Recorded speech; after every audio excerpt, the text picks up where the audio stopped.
amados irmãos, é um prazer, um privilégio poder falar à igreja e também uma grande responsabilidade.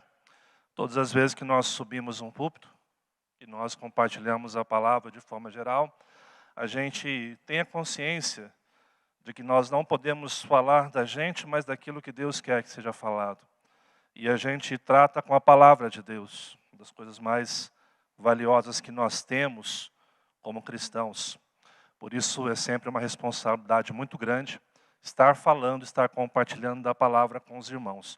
E eu queria, antes de começar a palavra, porque esse momento tem muito a ver com aquilo que eu quero compartilhar com os irmãos essa noite, eu quero mostrar um pouquinho para vocês como que o Cruzeiro está.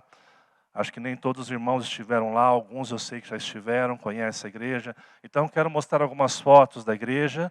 E essa foto que vocês têm aqui, amados irmãos, é a foto de quando nós fizemos o culto da colheita e o coral esteve presente. Estava uma noite maravilhosa, tivemos mais de 100 e poucas pessoas ali no templo e foi um tempo riquíssimo. É uma foto histórica para a igreja, esse momento tão marcante. A segunda foto que nós temos, eu mesmo posso mudar aqui já? Tá ok, então. A segunda, só lembrar para que lado que eu miro, para cá ou para lá? Para esse lado eu miro, obrigado. Esses irmãos que estão aqui, com exceção daqueles 4 que estão lá em cima, que sou eu, o Beto, o Paiote e o João Braille, todos foram recebidos esse ano na igreja. São membros que foram recebidos, esse ano não, ano passado, né? Eu nem parei, eu estou no mesmo ritmo do ano passado ainda. Foram irmãos que chegaram à congregação e estão somando com a igreja, irmãos que foram recebidos, batizados, e hoje nós estamos, pela graça de Deus, com 45 membros comungantes na igreja. Recebemos na última reunião do conselho, sexta-feira, mais 4 membros comungantes. Nós temos hoje 13 membros menores, mas o culto nós temos uma frequência de 50 a 60 pessoas participando semanalmente na igreja. Deus tem abençoado grandemente. Eu queria trazer essa foto porque esse aqui é um vídeo da construção da igreja, tá? Eu vou pedir para passar. Lá, será que eu consigo passar por aqui? Eu acho que não, né? Tem que soltar por aí, né? Ah, está passando já. O Fred falou que parece covas, mas não são covas, são as sapatas da construção. Aqui nós estamos mais de 3 metros ao nível da rua para baixo, né? E ali nós estamos construindo embaixo salas, cozinha, banheiros, e em cima o templo com galeria para mais ou menos 150 pessoas, é o nosso projeto. E aí a frente da igreja é essa daqui, ó. Acho que agora vai, né? Agora foi. Essa é a fachada da nova igreja que nós estamos orando. Essa fachada tem 6 metros de altura, né? Então vai ser algo de muito destaque, graças a Deus, para o nosso bairro, que chama Jardim Paraíso. Nós estamos indo para o paraíso, literalmente, né? Deus tem abençoado, Deus tem derramado da sua graça ali naquele local em Cruzeiro. E uma das coisas que a gente tem aprendido na caminhada é sobre vocação. E então, puxando a isso, eu quero trazer o tema que é a nossa vocação. O tema que eu quero compartilhar com os irmãos hoje, né? E eu fiquei na dúvida se eu ia usar os slides ou não, porque em Cruzeiro eu só prego com slide. E aí, como eu não estou acostumado aqui, eu fiquei na dúvida, então o Beto falou, faça como se estivesse em casa. Então eu vou pregar igual eu falo em Cruzeiro, tá bom, gente? Igual a gente faz em Cruzeiro. Mas se você perceber essa capa aqui, tem alguma coisa diferente nessa capa. Vocês perceberam que tem fotos de vocês aqui, né? Dos momentos da igreja de vocês. E por que eu estou dizendo isso? E porque nós estamos falando de vocação com essas fotos. No ministério pastoral, amados irmãos, a gente tem dificuldades. A gente tem lutas como todo ser humano. E por diversas vezes no ministério, chega um momento que você quer jogar a toalha. Você quer desistir. E nessa vontade que nós temos de desistir, se há uma das coisas que nos mantém de pé, pela graça de Deus, é a consciência da vocação que nós temos. É saber o porquê nós somos chamados. É saber por que nós enfrentamos as lutas que nós passamos. É porque nós sabemos exatamente que Deus nos prometeu, por meio da sua palavra, que nós teríamos dias em que nós teríamos dificuldades, alegrias, conquistas, derrotas. Isso faz parte da vida. E principalmente um discípulo de Jesus. Mas infelizmente nós vivemos um tempo em que muitos daqueles que frequentam a igreja perderam a consciência da sua vocação. Da sua verdadeira vocação. A gente vive hoje uma vida, de certo sentido, reparticionada. A gente vive por caixinhas, a caixinha do trabalho, a caixinha da família, a caixinha do nada para os homens, né? Que sempre nessa caixinha que a gente está pensando nada, às vezes. A gente vive por caixinhas. E às vezes nós abrimos a caixinha de espiritualidade no domingo de manhã e fechamos no domingo à noite. E a gente sai para a segunda e a gente começa a viver as demandas, o dia a dia nosso, e a gente se esquece que o que nós fazemos semanalmente tem a ver com a nossa espiritualidade. A semana nossa é a continuidade do que nós fazemos aqui hoje, do nosso culto. É a continuidade da nossa vocação. E muitos cristãos correndo de um lado para o outro, nas demandas de agenda, compromissos e família, isso, aquilo, a gente perde a consciência que cada momento da nossa vida é um momento válido e especial. Assim como nós estamos fazendo hoje à noite. A vida é uma dádiva que Deus nos dá para ser vivida com responsabilidade. Para que você possa entender um pouco mais, quando nós falamos em vocação, o que é vocação? A palavra vocação, ela vem de uma origem latina, que é vocare, que significa chamar. Ou seja, entende-se nossa razão de existir, chamado natural ou essência. O porquê fazemos o que fazemos, é aquilo que nos motiva diariamente. Ter a consciência da vocação é o que nos faz levantar a cada manhã. A questão é quando nós começamos a levantar de manhã, sem essa consciência, e a gente trabalha no piloto automático. E para falar sobre isso, eu não vou expor aqui 3 pontos, como nós fazemos como bons presbiterianos, mas eu quero passar por 2 textos hoje, que são muito conhecidos, e talvez um terceiro, que não é tão conhecido da igreja assim. Mas só para lembrar você um pouquinho mais sobre vocação. O texto é Mateus capítulo 5, dos versos 13 ao verso 16. Eu convido você a abrir sua Bíblia. Eu vou estar usando aqui, amados irmãos, a versão NVI, uma versão internacional, mas você acompanhe na sua Bíblia para que você possa comparar também as versões e acrescentar um pouquinho mais para você no seu entendimento nesta noite. Todos acharam, amados? Amém? Se você não achou, fica tranquilo, porque eu vou projetar também aqui, tá bom? Vamos lá então. Vós sois o sal da terra. Ora, se o sal vier a ser insípido, como lhe restaurar o sabor? Para nada mais presta senão para lançado fora, ser pisado pelos homens. Vós sois a luz do mundo. Não se pode esconder a cidade edificada sobre um monte. Nem se acende uma candeia para colocá-la debaixo do alqueire, mas no velador, e alumia todos os que se encontram na casa. Assim brilhe também a vossa luz diante dos homens, para que vejam as vossas boas obras e glorifiquem ao vosso Pai que está nos céus. Algumas coisas eu quero chamar a atenção da igreja aqui hoje. Essa expressão que o escritor usa tanto nos versículos 13 quanto no verso 14, vós sois. Essa expressão aqui diz que nós somos 2 coisas essencialmente. Primeiro, nós somos, no verso 13, o sal da terra. E no verso 14 ele fala que nós somos a luz do mundo. E é interessante porque a expressão vós sois aqui, ela é uma expressão condicional que nos difere. É como se o escritor propositalmente, ele usa essa conjunção de palavras para dizer, olha, isso é o que difere vocês das demais pessoas. Se você volta os seus olhos no verso 1 do capítulo 5, você vai ver que há 2 grupos de pessoas conversando com Jesus. Nós temos ali no verso 1, vendo as multidões, subiu ao monte e como se assentasse, aproximaram-se os seus discípulos, e o verso 2 diz que ele passou a ensiná-los. Nós temos 2 grupos de pessoas ali, denominadas multidões e discípulos de Jesus. E eles estão ouvindo esse grande sermão chamado Sermão da Montanha.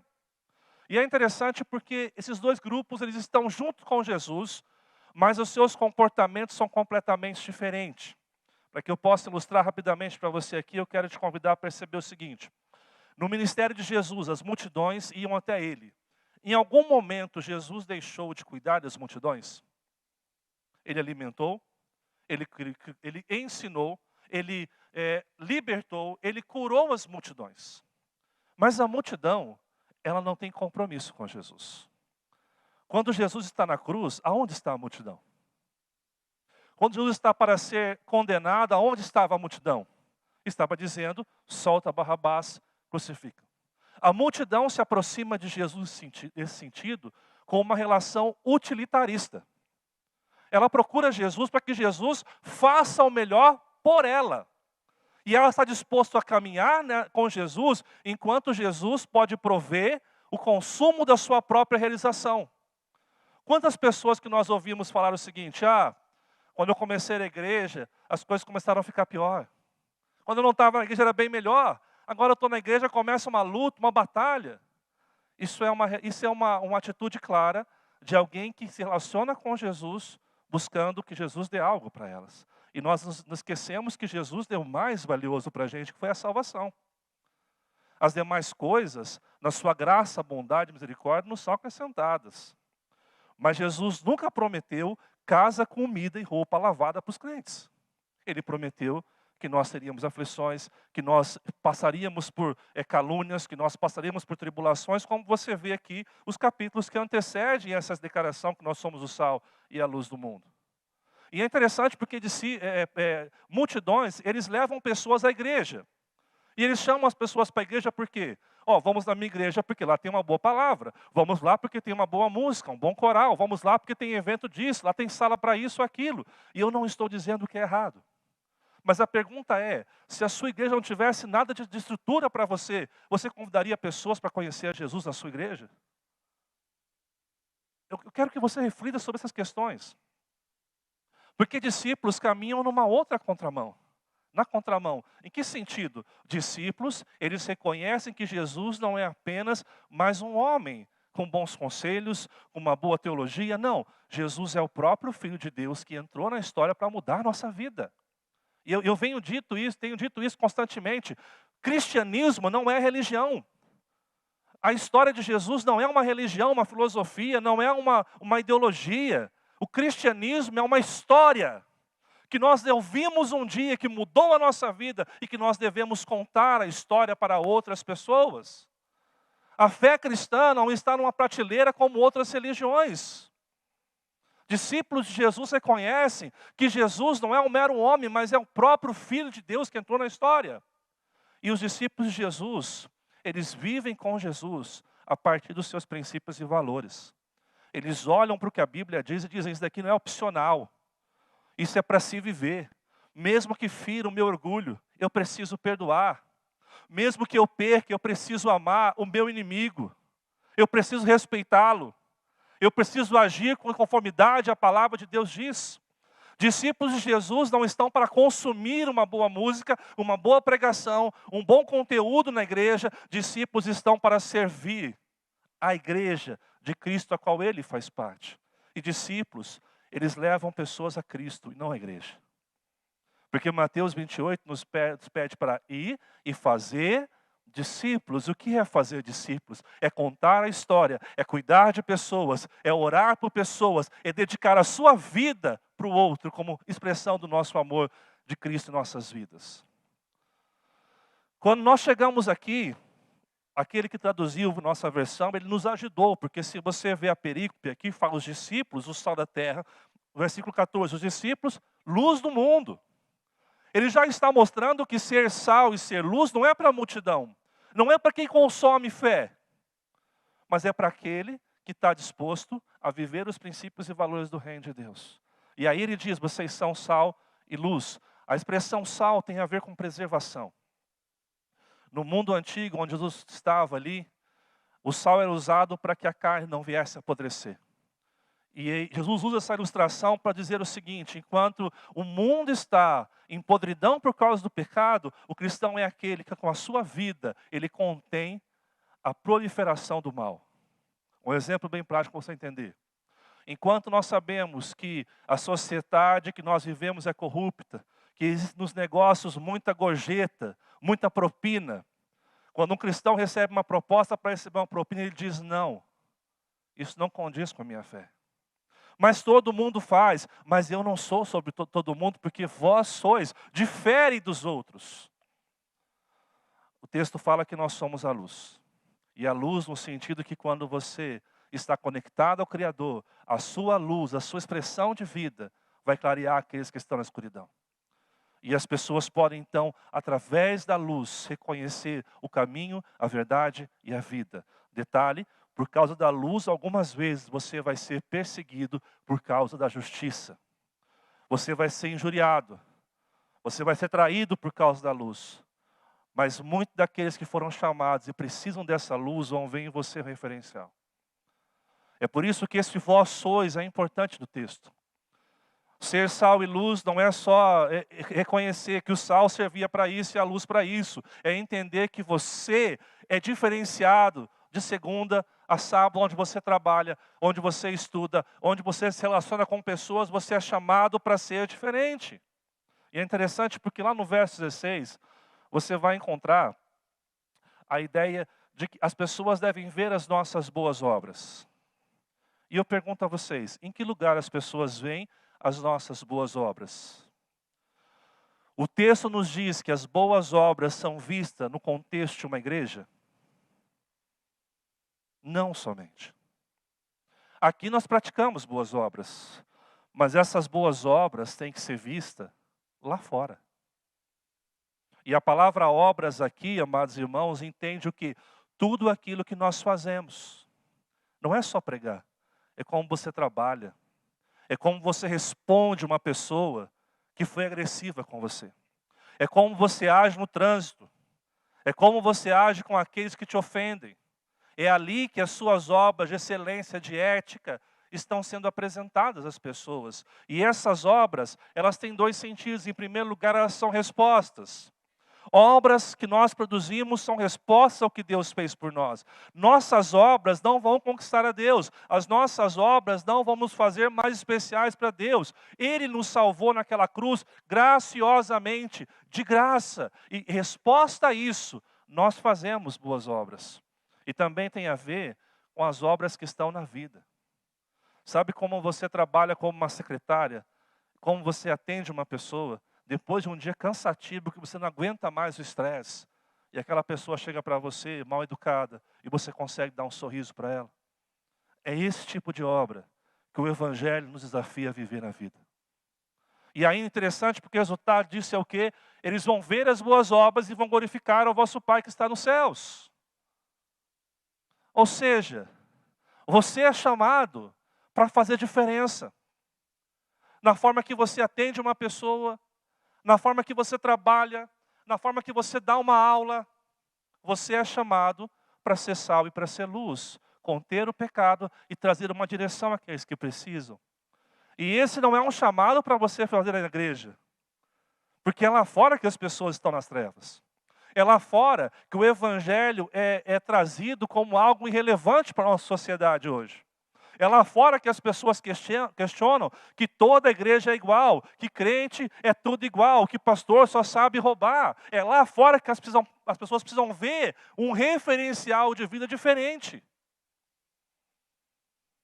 E caminhando um pouquinho mais, eu queria trazer uma colocação para vocês aqui.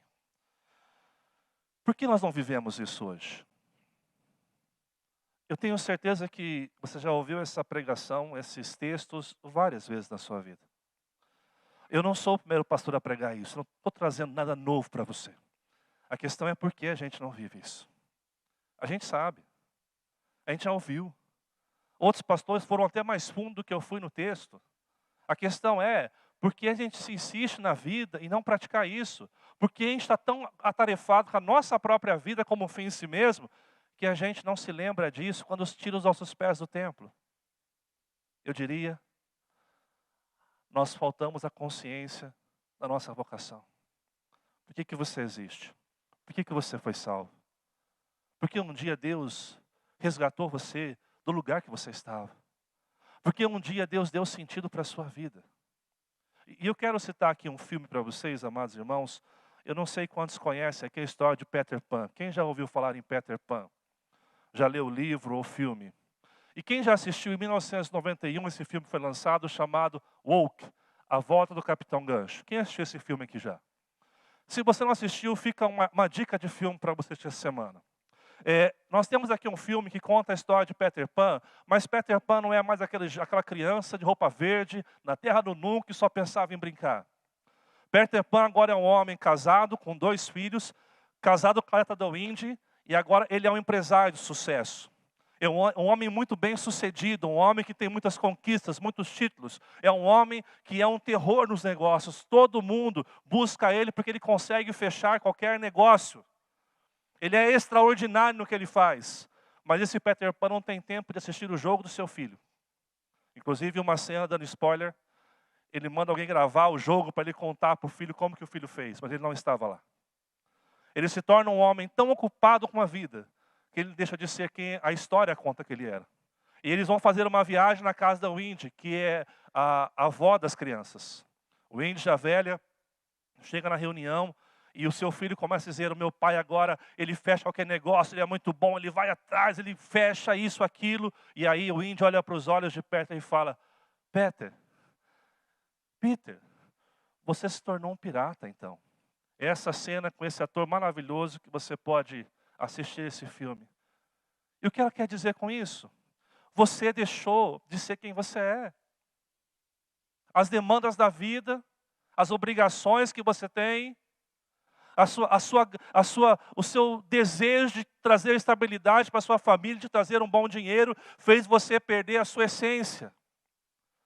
E é interessante porque a psicologia fala da síndrome de Peter Pan, que são homens que não querem crescer. Mas esse filme fala de outro problema, de homens que crescem demais e se esquecem que a vida não é só isso. A vida é um equilíbrio entre família, trabalho, conquistas, mas acima de tudo, para nós que somos cristãos, é uma vida a partir da eternidade, da conexão com Deus. Pensando nisso, eu queria mostrar para vocês qual é a verdadeira história.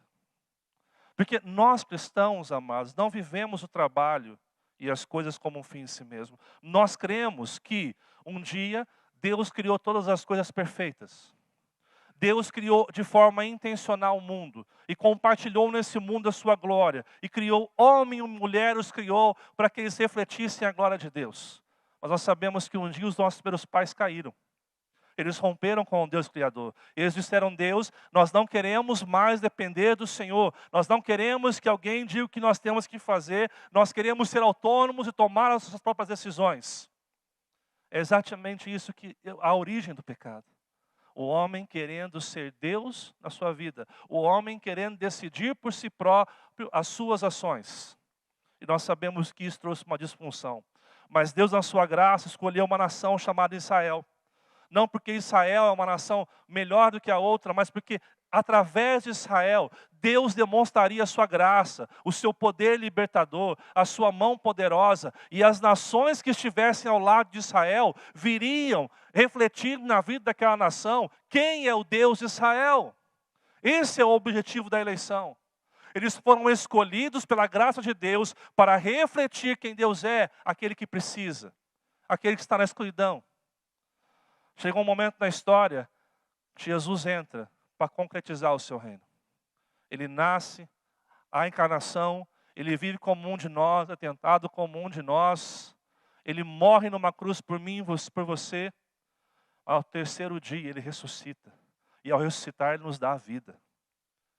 E nós só temos vida por causa da cruz. E o dia que você viver a sua vida sem olhar para a cruz, você perdeu o referencial da nossa existência. Porque sem a cruz, nós estaríamos condenados a uma vida sem sentido. E Jesus escolhe a sua igreja, eu e você hoje, para ser aquela que vai comunicar na história a verdadeira história. Aquela que vai contar para as pessoas que nós não dependemos de outras coisas para chegar à razão de existir. Nós temos um Deus que nos dá a total razão de existir e de viver. E nós esperamos hoje que Ele volte, a recriação, o dia que Apocalipse fala que Ele vai fazer novos céus e nova terra, a recriação. E nós vivemos, nosso propósito está aqui, amados. Nós cristãos não cremos que ideologias vão mudar o mundo. Nós não cremos que políticas vão restaurar o mundo. Nós cremos que Jesus é o único que pode restaurar o mundo. Nós cremos que somente Jesus é quem controla todas as coisas. É Jesus que tem o governo sobre as suas mãos.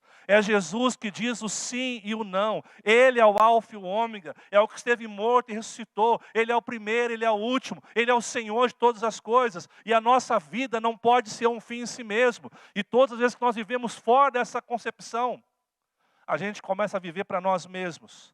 A gente começa a acreditar em outros ídolos que nós vamos criando. E a gente começa a achar que a história está na mão de pessoas.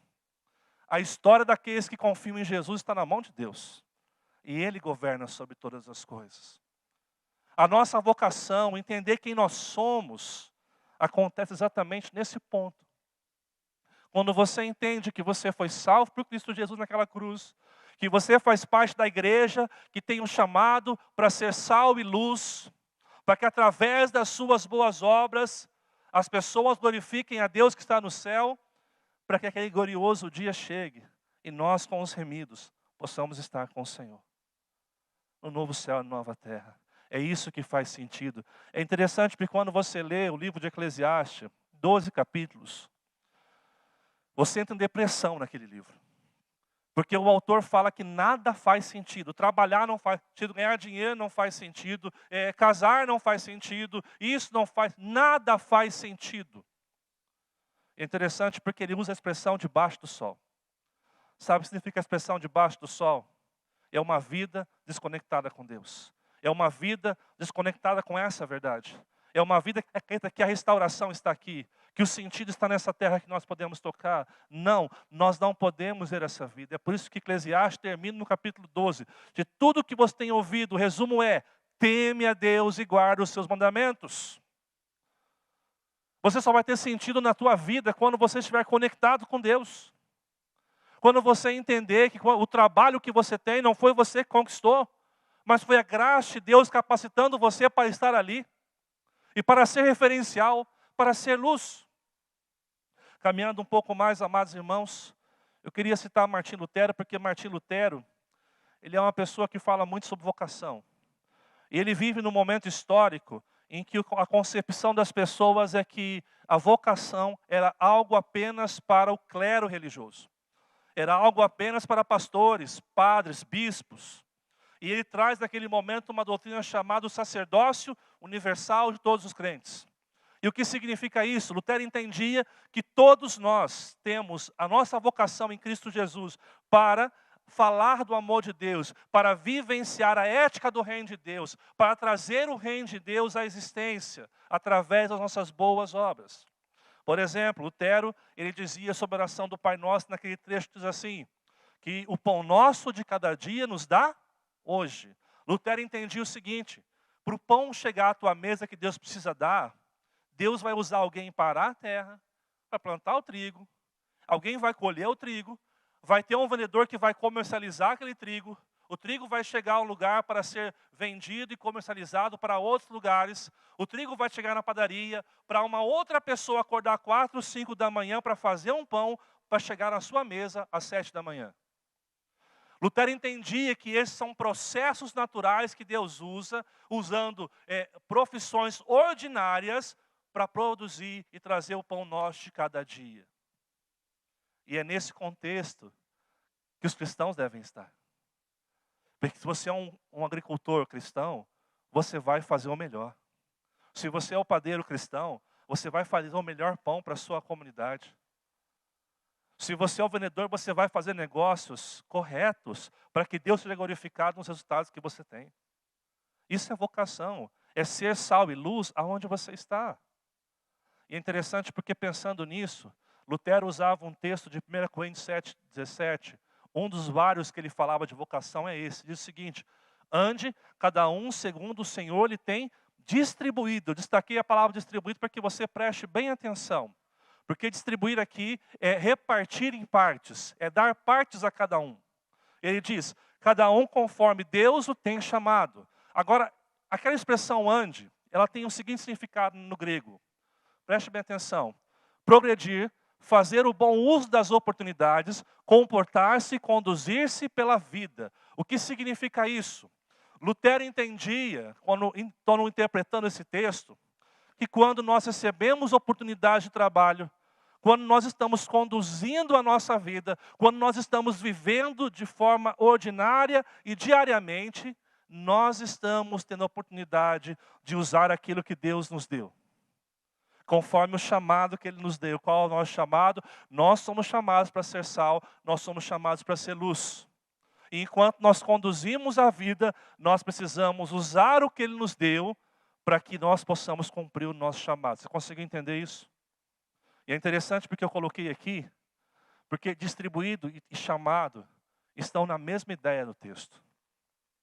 É como se Paulo, de forma didática, dissesse, olha, enquanto você vive, perceba o que Deus deu na sua mão.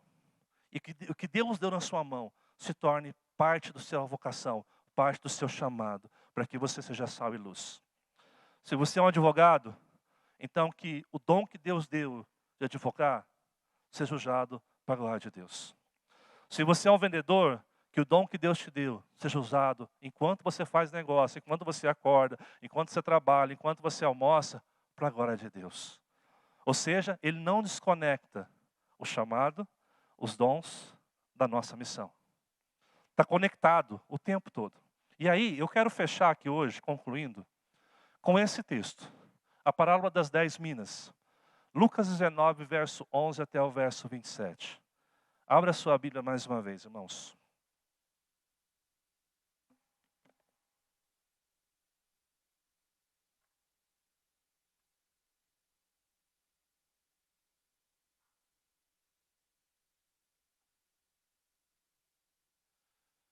Vocês estão caminhando comigo aqui hoje?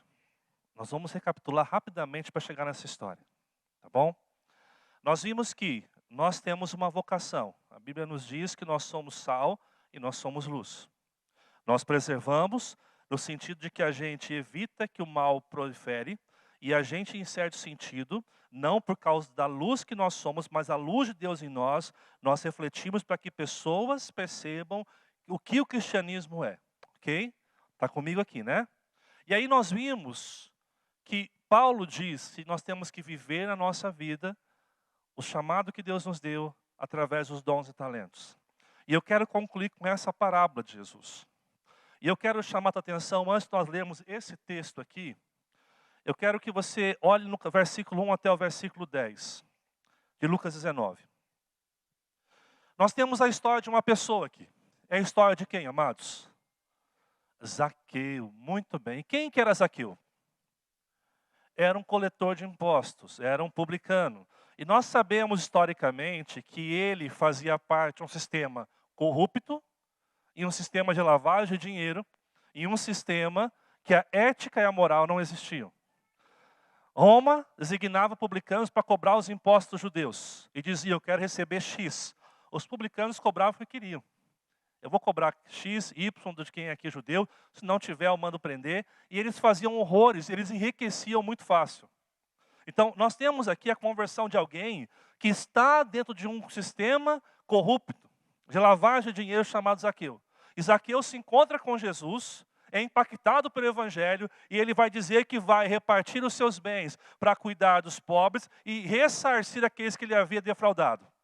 E aí Jesus diz no versículo 9, que houve salvação, versículo 9, houve salvação nesta casa, porque ele também é filho de Abraão. E a salvação aqui não é só eternidade, eternidade que impacta o hoje. É mudança hoje acontecendo naquela casa. Agora um detalhe, Zaqueu, ele é um segundo publicano que se encontra com Jesus. Quem é o primeiro publicano que se encontrou com Jesus no ministério de Jesus? Vocês lembram? Mateus. Mateus estava na coletoria de impostos. Jesus passa e fala, segue-me. Ele levanta e segue. Mateus se torna um discípulo próximo de Jesus. Ele se converte no primeiro ano do ministério de Jesus.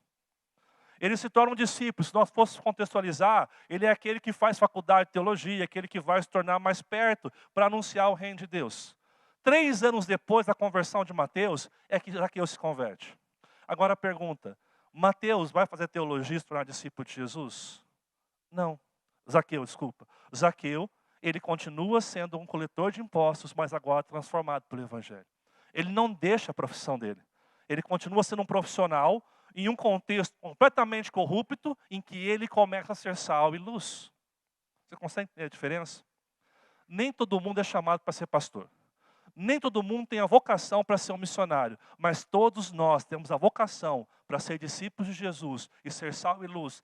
A nossa profissão, aonde quer que a gente esteja. Entendeu isso? Agora, pensando nisso, que você tem dons e talentos, que Deus te vocacionou, eu quero que você preste bem atenção na parábola que Jesus vai contar. E essa parábola, Jesus conta estando com Zaqueu ainda. Preste bem atenção. Estando eles a ouvi-lo, Jesus passou a contar-lhes uma parábola, porque estava perto de Jerusalém, e o povo pensava que o reino de Deus ia se manifestar de imediato.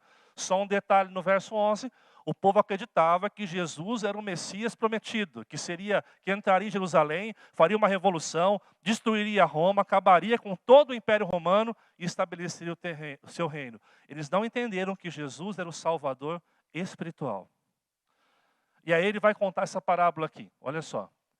Jesus disse, um homem de nobre nascimento foi para uma terra distante, para ser coroado rei e depois voltar. Então chamou 10 de seus servos e lhes deu 10 minas. 10 minas era como se fosse 3 a 4 meses de salário de um trabalhador. Disse ele, façam esse dinheiro render até a minha volta. Mas os seus súditos odiavam. E por isso enviaram uma delegação para lhe dizer, não queremos que este homem seja nosso rei. Contudo, ele foi feito rei e voltou. Mandou chamar os servos, a quem dera dinheiro, a fim de saber quanto tinham lucrado. O primeiro veio e disse, Senhor, a tua mina rendeu outras 10. Muito bem, meu bom servo, respondeu o seu senhor. Por ter sido confiável no pouco, governe sobre 10 cidades. O segundo veio e disse, Senhor, a tua mina rendeu 5 vezes. O seu senhor respondeu, você também encarregue-se de 5 cidades. Então veio outro servo e disse, Senhor, aqui está a tua mina. Eu a conservei guardada num pedaço de pano. Tive medo porque és um homem severo. Tiras o que não puseste e colhes o que não semeaste.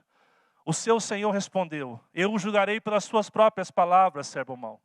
Você sabia que sou homem severo? Que tiro o que não pus e colho o que não semeei. Então, por que não confiou o meu dinheiro ao banco? Assim, quando eu voltasse, o receberia com juros. E disse aos que estavam ali, tomem dele a sua mina e deem ao que tem 10. Senhor, disseram, ele já tem 10. Ele respondeu, eu vos digo, a quem tem, mais será dado. Mas a quem não tem, ao que tiver, lhe será tirado. E aqueles inimigos meus que não queriam que eu reinasse sobre eles, tragam-me aqui e matem na minha frente. Texto muito conhecido, então vou passar muito rápido para concluir uma breve exposição desse texto. Em primeiro lugar, o texto fala que existe um homem de nobre nascimento. Na nossa versão, só um homem nobre. E aqui é uma referência a quem? A pessoa de Jesus. Alguém que nasce de uma forma extraordinária. Então a parábola está mostrando que este homem que vai para ser coroado é o próprio Jesus que ele está falando. Dele mesmo ele está falando. Diz o seguinte, existe um intervalo de tempo entre a coroação do rei e o seu retorno à terra distante, no verso 12. O que significa isso? Nós sabemos que Jesus foi o assunto ao céu depois da ressurreição, e ele seria coroado por Deus o Pai. E ele voltaria para nos buscar. Está falando daquele momento então que Jesus vai aos céus e ele vai voltar. Em outras palavras, nós estamos vivendo esse momento. Existem 2 grupos diante do rei. O grupo que nega, o grupo dos servos. Verso 13 e 14. Os servos recebem dons, talentos, que é falado como mina aqui, para que eles possam multiplicar. E tem aquele grupo que não quer saber, que não quer que esse rei reine sobre eles. Ele aponta a vocação, façam render. O que o Senhor pede? Façam render o que eu estou dando nas mãos de vocês. E aqui é uma aplicação clara de 1 Coríntios capítulo 7, quando Paulo fala que nós devemos andar conforme o que Deus tem distribuído, conforme o nosso chamado. Ao retornar, o rei pede prestação de contas. Sim, quando Jesus voltar, ele vai perguntar para mim e para você o que nós fizemos com o que ele nos deu. Os talentos, os dons que nós tínhamos. Os servos que atentaram ao propósito são surpreendidos e recompensados. E aqui é uma expressão que aponta para o galardão. O servo que não atentou é repreendido e perde tudo o que tinha sido confiado pelo rei. E por último, o grupo opositor, que é o grupo daqueles que não professam a Cristo Jesus, que não querem Jesus como seu Senhor, eles vão ser condenados no juízo final. A parábola é muito clara quando você entende esses pressupostos. Nós estamos falando de Jesus, gente. Ele confiou a nós como servos, não aqueles que são multidão, mas quem são discípulos, como eu falei no começo. Dons e talentos. E ele faz a seguinte pergunta para você hoje: a qual desses grupos você pertence? Se você não quer um compromisso com Jesus, ok, essa pregação não é para você. Mas você fala, não, pastor, eu sou servo de Jesus. A pergunta é, o que você tem feito com aquilo que Deus te confiou? O que você tem feito com o que Deus te deu? Porque o trabalho que você tem, foi Deus que deu. A rua que você mora, foi Deus que colocou você lá. Os amigos que você tem, foi Deus que lhe deu. E Deus colocou você ali para cumprir um propósito, para cumprir a sua vocação. Então, não trata o trabalho e a vida como um fim em si mesmo. Mas entenda que Deus vocacionou você, por meio da sua graça, para que você pudesse fazer diferença. Assim, para que nós concluamos aqui hoje, eu quero convidar você a refletir e praticar algumas coisas. Em primeiro lugar, você percebe que não existe outra maneira de sentir-se realizado, a não ser encontrando o propósito na verdadeira história da redenção. Não adianta você correr, se a sua vida não é pautada pelo cristianismo que você vem viver aqui no domingo à noite. É a redenção, é a ressurreição, é a cruz que deve reger a sua vida em todos os lugares. Não adianta nós chegarmos aqui, cantarmos e chegar em casa, você gritar com a tua esposa, tratar mal a sua família, ser uma pessoa que não abençoa os seus funcionários, que faz trabalhar fora da hora, que paga o que não é justo para eles, que passa muitas vezes as pessoas para trás. Você é chamado para viver a sua vida a partir da redenção, de novos princípios e valores.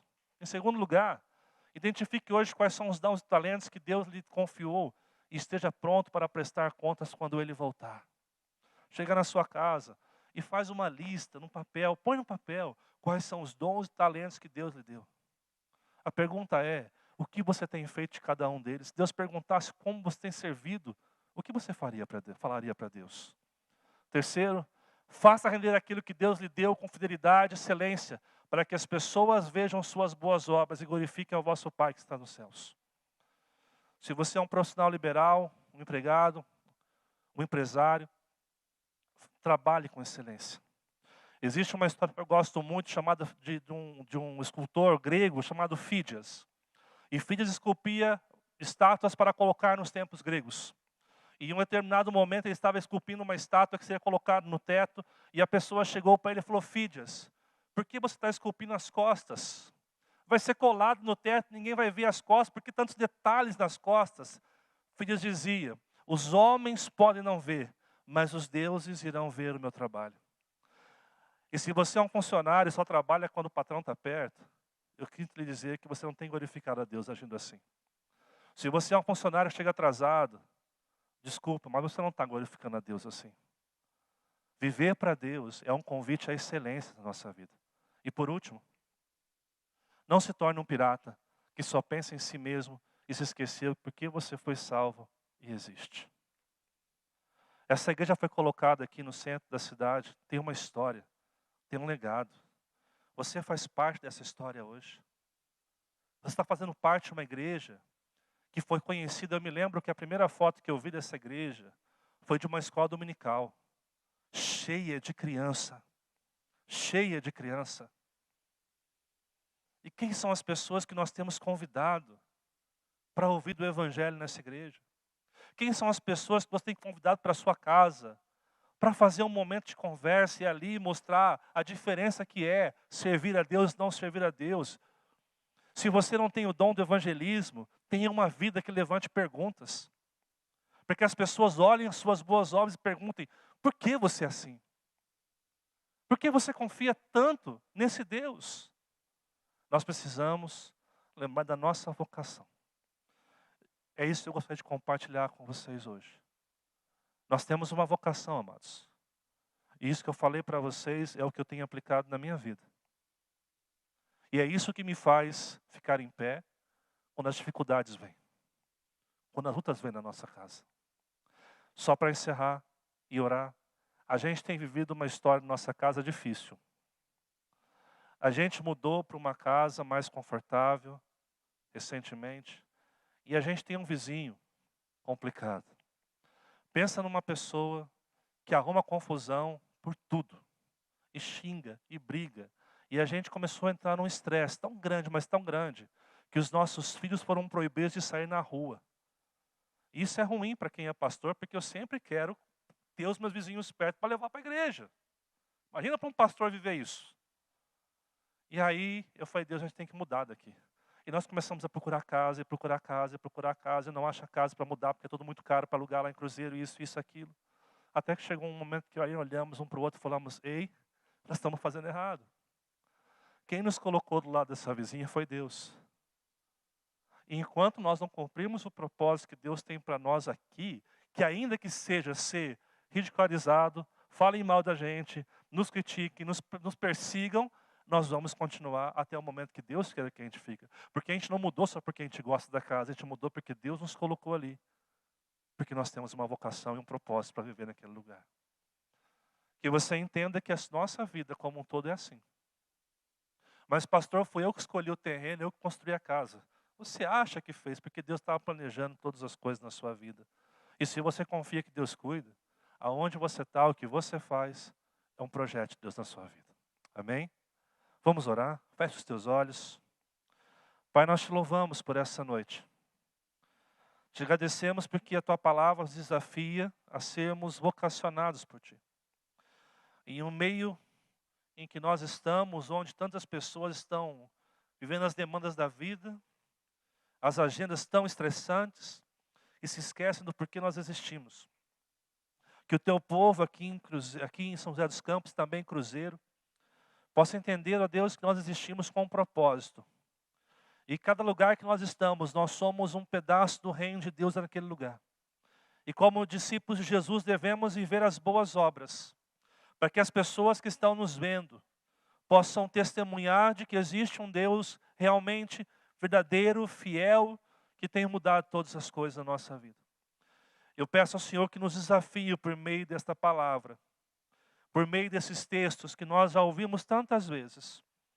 E eu peço ao Senhor que a Tua igreja seja um referencial de um povo que glorifica a Deus em São José dos Campos. Obrigado pelo Teu povo, pela Tua igreja que tem abençoado tantas vidas. Que o Senhor cumpra os seus propósitos nessa igreja. É o que nós te pedimos em nome de Jesus, Pai. Amém. Amém, amados. Eu quero convidar os